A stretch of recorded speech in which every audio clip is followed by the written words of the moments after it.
Assalamualaikum warahmatullahi wabarakatuh.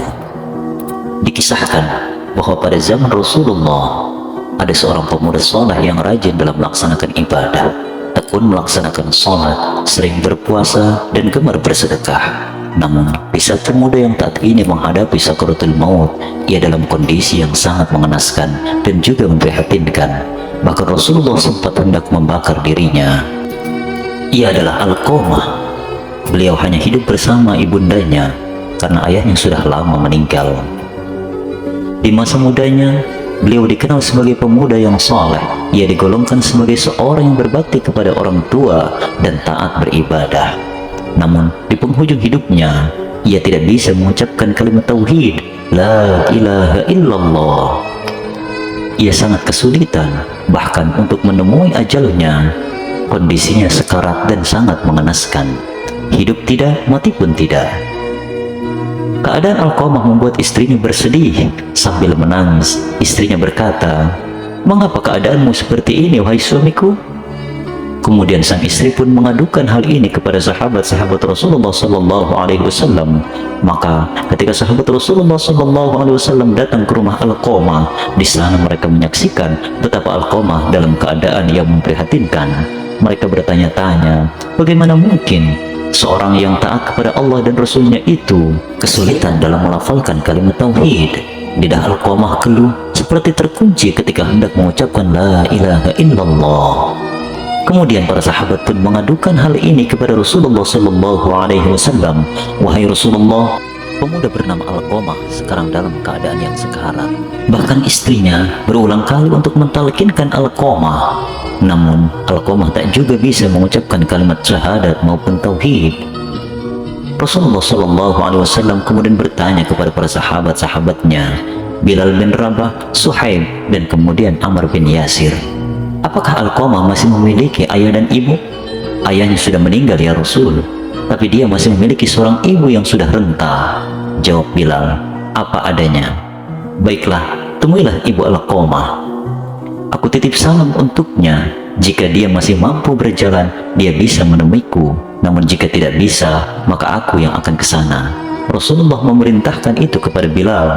Sebagaimana yang dikatakan Rasulullah, Bilal menyampaikan itu pada ibu Alqamah tanpa menambahkan dan menguranginya. Lebih baik aku menemui Rasulullah, ucap ibu Alqamah. Ibu Alqamah menemui Rasulullah. Dia mengulurkan salam, dan salam itu pun disambut Rasulullah. Dan Rasulullah pun langsung menanyai ibu Alqamah, jadi bisakah ibu menceritakan bagaimana keadaan Alqamah yang sebenarnya? Kenapa dia nampak kesulitan melafalkan kalimat tauhid? Kenapa anakmu dalam keadaan sekarat dan matinya sangat susah seperti ini? Padahal setahu kami, dia adalah seorang hamba yang rajin lagi taat. Rasulullah meminta penjelasan kepada ibu Alqamah. Ibu Alqamah pun menjawab, karena aku murka padanya ya Rasul. Adakah alasannya kenapa engkau sampai murka seperti itu? Tanya Rasulullah kembali. Karena Alqamah sudah menyakitiku. Ya Rasulullah, apakah engkau tahu, semenjak anakku itu menikah memiliki seorang istri, dia mengabaikanku.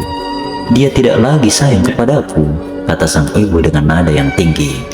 Rasulullah pun mengatakan, maafkan wahai ibu, maafkanlah anakmu wahai ibu. Tidak ya Rasulullah, anakku sudah sangat menyakiti hatiku. Kau tahu ya Rasul, pernah suatu ketika aku datang ke rumah Alqamah. Aku dalam keadaan lapar. Rasulullah, apa yang dikatakan Alqamah?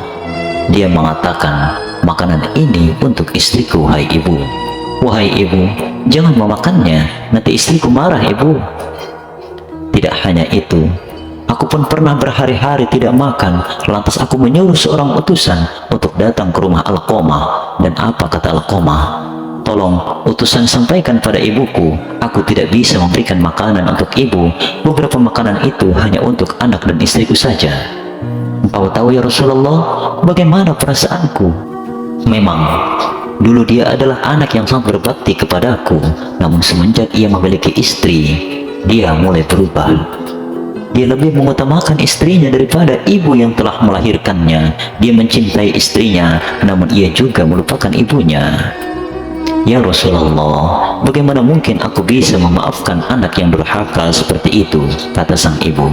Sambil berurai air mata mendengarkan penjelasan sang ibu, Rasulullah pun hampir meneteskan air mata. Rasulullah menghela nafasnya. Ia faham apa yang dirasakan oleh sang ibu. Dan kemudian Rasulullah mengatakan kepada para sahabatnya, segeralah ambil kayu, segera ambil dan bawa kemari. Ibu Alqamah yang tadinya marah, meluap-luap dan tak kuasa membendung air matanya, berkata, "Ya Rasul, untuk apa engkau ingin mengambil kayu?"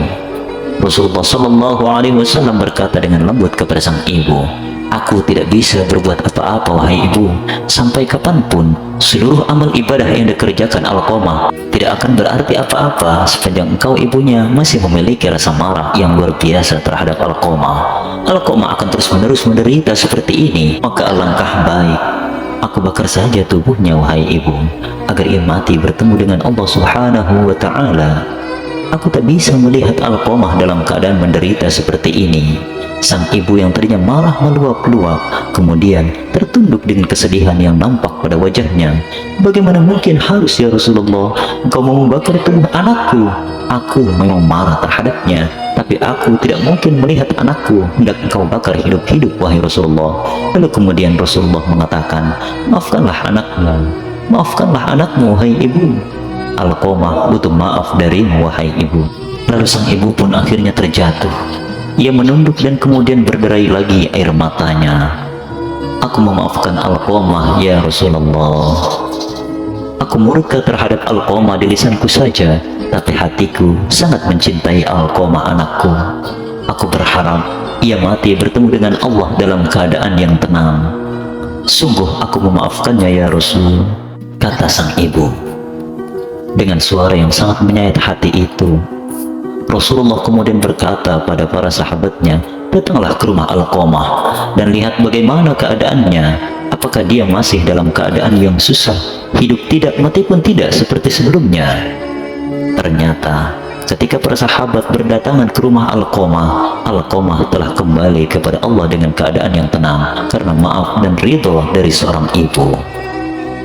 Maka Rasulullah SAW melihatnya dan memerintahkan untuk memandikan Alqamah, mengafani, menyolatkan serta menguburnya. Lalu di pinggir kubur, Rasulullah SAW bersabda, "Wahai sekalian kaum Muhajirin dan Ansar, barang siapa yang melebihkan istrinya daripada ibunya, dia akan mendapatkan laknat dari Allah, para malaikat dan sekalian manusia.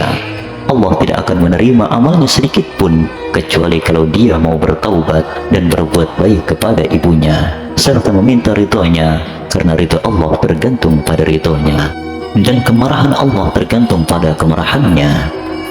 Inilah yang dirasakan oleh seorang ibu yang kecewa terhadap anak yang mengabaikannya. Seorang ibu yang mengatakan murka memang hanya sebatas lisannya saja, tapi hati seorang ibu memiliki maaf yang begitu luas untuk anaknya. Apapun yang dilakukan oleh seorang anak, tetap sang ibu pada akhirnya mampu memaafkannya. Wallahu a'lam bishawab. Mudah-mudahan kisah ini bisa menjadi ikhtiar untuk kita semua, agar dalam kondisi apapun kita bisa terus berbakti kepada orang tua kita. Semoga bermanfaat. Wassalamualaikum warahmatullahi wabarakatuh.